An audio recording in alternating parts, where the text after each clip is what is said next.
Okay, so I got a whiteboard from my dad's closet and wanted to try it out. So we're gonna do a physics practice problem on a whiteboard this time.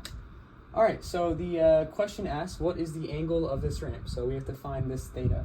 And we are given this mechanism, this are the kilograms, this is the acceleration of the mechanism, and here's the tension 1 and tension 2.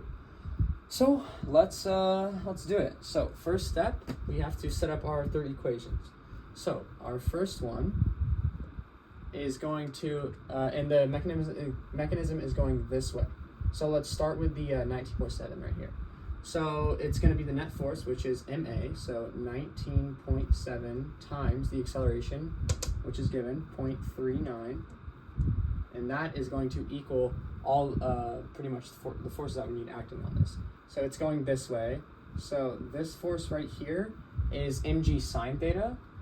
So let's pretty much do that. Mg sine theta, 19.7, 9.81 sine theta.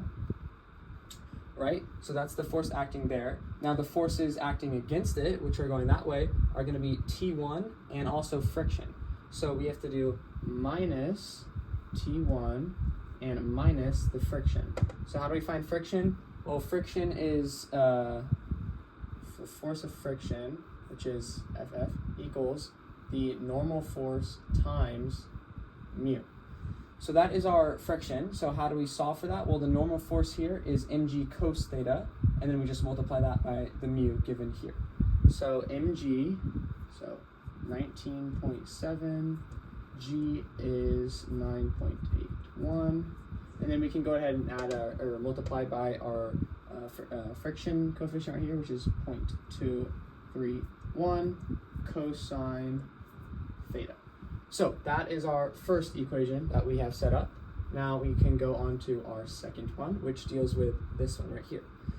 So as we know, we have to, it's kind of like Hess's law, we have to cancel out all the tensions here. So in order to cancel out this T1, it's a negative T1, so we need a positive T1. So let's just do, first we need to set up MA. So MA is 13.4 times 0.39, because acceleration is the same throughout, 0.39 equals, now like I said, it's the positive T to T1, right, minus, what's the other tension acting on it? T2. And then minus, we can actually set up our friction here. So minus mg,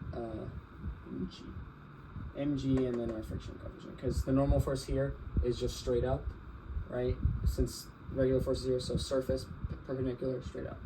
So we can go minus 0.176 friction, mg 13.4, 9.81. And that is our second equation. Now we can set up our third. So MA 12.2, alright, that's my door, times 0.39 equals, well, we want to cancel out this T2, so we do a positive T2, and then it's just minus the force going down, which is, what is this? It's just going straight down, so it's just mg.